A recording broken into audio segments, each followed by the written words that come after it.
Chapter 24 Baba's Wit and Humor, Chana Leela, Hemat Pant, Sudama, Anna Chinchanikar versus Marshibai. Preliminary. Unless we surrender our ego to the feet of our Sadguru, we will not succeed in our undertaking. If we become egoless, then our success is assured. By worshipping Sai Baba, we attain both the objects, worldly and spiritual, and are fixed in our true nature and get peace and happiness. Therefore, those who want to accomplish or gain their welfare should respectfully hear Sai Baba's Leelas or stories and meditate on them. If they do this, they will easily attain the object of their life and get bliss. Generally, all people like wit and humor, but they do not like that jokes should be cut at their expense. But Baba's method was peculiar. When it was accompanied with good gestures, it was very interesting and instructive, and the people therefore did not mind even if they were held up to the ridicule. Hemat Pant gives his own instance below. Chana Leela.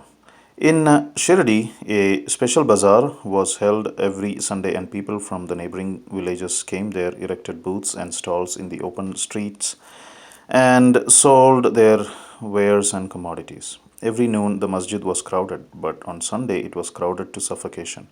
On one such Sunday, Hemat Pant sat in front of Baba, shampooing his legs and muttering God's name. Shama was on Baba's left, Vaman Rao to his right. Shriman Booty and Kaka Sahib Dikshit and others were also present there. Then Shama laughed and said to Anna Sahib, "See that some grains seem to have struck to the sleeve of your coat." So saying, he touched the sleeve and found that there were some grains. Hemat Pant straightened his left forearm to see what the matter was. And to the surprise of all, some grains of gram came rolling down and were picked up by the people who were sitting there. The incident furnished a subject matter of joke. Everybody present there began to wonder and said something or other as to how the grains found their way into the sleeve of the coat and lodged there so long.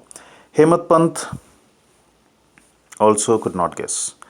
When nobody could give any satisfactory explanation in this matter, and everybody was wondering about this mystery, Baba said as follows. This fellow, Anna Sahib, has got the bad habit of eating alone. Today is a bazaar day and he came here chewing grams. I know his habit and these grams are a proof of it. What wonder is there in this matter? Hemat Pant. Baba, I never know of eating things alone. Then why do you shoulder this bad habit on me? I have never yet seen Shirdi Bazaar, and I never went to the bazaar today. Then how could I buy grams and how could I eat them if I had not bought them? I never eat anything unless I share it with others present around me at the time of my meals. Baba, it is true that you give to the persons present, but if none be nearby, what could you or I do? But do you remember me before eating? Am I not always with you? Then do you offer me anything before you eat? Moral. Let us mark and note carefully what Baba has taught us by this incident. He has advised us that before the senses, mind, and intellect enjoy their objects, first he should be remembered. And if this is be done, it is in a way of by making an offering to him. The senses, etc., can never remain without their objects, but if those objects are first offered to the Guru, the attachment for them will naturally vanish. In this way, all the vrittis, subtle thoughts regarding desire, anger, avarice, etc., should first be offered and directed to the Guru, and if this practice be followed, the Lord will help you in eradicating all the vrittis. When before enjoyment of the objects you think that Baba is present, the question whether the object is fit to be enjoyed or not will at once arise. Then the object that is not fit to be enjoyed will be shunned, and in this way our vicious habits or vices will disappear, and our character will improve. Then love for the Guru will grow and pure knowledge will sprout up. When this knowledge grows, the bondage of body consciousness, we are the body, will snap, and our intellect will be merged in spirit consciousness, that is, we are the spirit. Then we shall get bliss and contentment. There is no difference between Guru and God. He who sees any difference in them finds God nowhere. So leave aside all the ideas of difference. We should regard Guru and God as one. And if we serve our Guru as stated above, God will be certainly pleased and be purifying our minds will give us self-realization. To put the matter in a nutshell, we should not enjoy any object without senses, etc., without first remembering our Guru. When the mind is trained in this way, we will be always reminded of Baba, and our meditation on Baba will grow apace. The Sagun form of Baba will ever be before our eyes, and then devotion, non attachment, and salvation will all be ours. When Baba's form is thus fixed before our mental vision, we forget hunger, thirst, and this sansar world. The consciousness of worldly pleasures will disappear, and our mind shall attain peace and happiness. Sudama's story. When the above story was being narrated, Hemat Pant was reminded of a similar story of Sudama, which illustrates the same principle, and therefore it is given here. Sri Krishna and his elder brother Balaram were living with a co-student named Sudama in the ashram of their guru Sandipani. Once Krishna and Balaram were sent to the forest for bringing fuel. Then the wife of Sandipani sent Sudama also for the same purpose, with some quantity of gram for the three. When Krishna met Sudama in the forest, he said to him, Dada, I want water as I am thirsty. Sudama replied, No water should be drunk on an empty stomach, so it is better to rest for a while. He did not say that he had got grams with him and that Krishna should take some. As Krishna was tired, he lay down for rest on the lap of Sudama and was soon snoring. On seeing this, Sudama took out the grams and began to eat. Then Krishna suddenly asked him, Dada, what are you eating? What is this chitter chatter sound? He replied, What is there to eat? I am shivering with cold and my teeth are chattering. I can't even repeat Vishnu Sahasranam.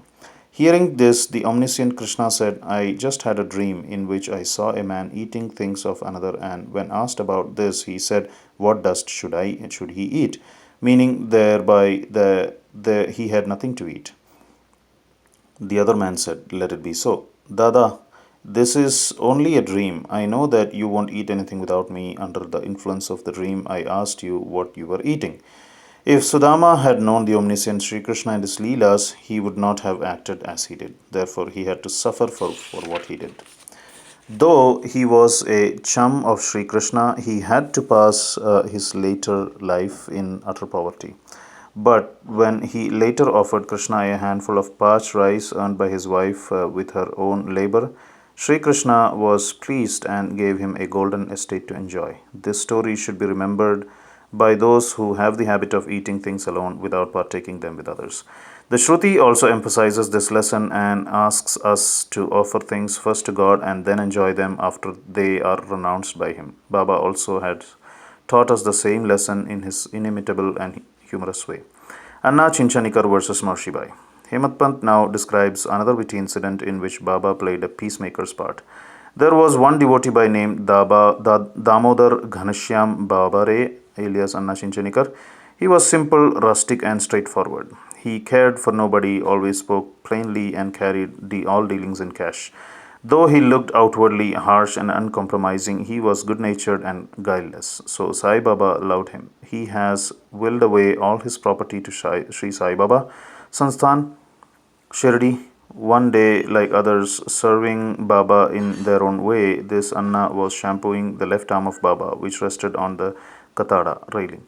On the right side, one old widow named Venubai Kaujalgi, whom Baba called mother and all others called Maushibai, was serving Baba in her own way. This Maushibai was an elderly woman of pure heart. She clasped the fingers of both her hands round the trunk of Baba and was at this time massaging Baba's abdomen. She did this so forcibly that Baba's back and abdomen became flat and Baba moved from side to side. Anna on the other side was steady, but Maushibai's face moved up and down with her strokes. Once it so happened that her face came very close to Anna's. Being of a witty disposition, she remarked, Oh, this Anna is a lewd fellow, he wants to kiss me. Even being so old with grey hair, he feels no shame in kissing me. These words enraged Anna, and he pulled up his sleeves and said, You say that I am an old fellow? Am I quite a fool? It is you who has picked up quarrel with me. All the persons present there were enjoying this encounter between them. Baba, who loved both of them equally and wanted to pacify them, managed the affair very skillfully. Lovingly, he said, Oh Anna, why are you unnecessarily raising this hue and cry? I do not understand what harm or impropriety is there when the mother is kissed.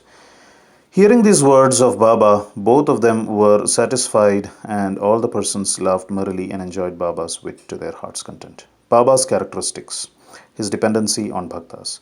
Baba allowed his devotees to serve him in their own way and did not like any other persons interfering in this.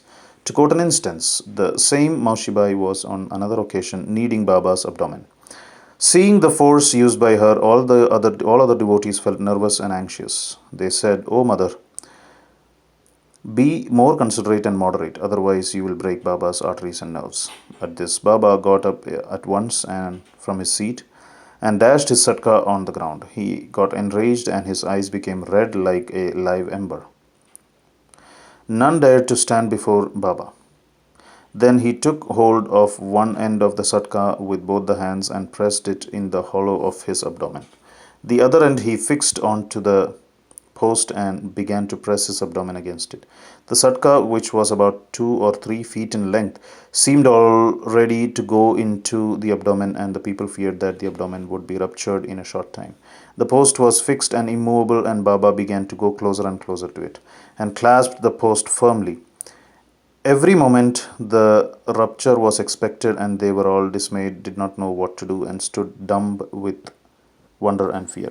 The other devotees wanted only to give a hint to the Maushibai to be moderate in her service and not cause any trouble or pain to Baba. They were all surprised to see that their well-intentioned effort had resulted in this crisis, and they could do nothing but to wait and watch.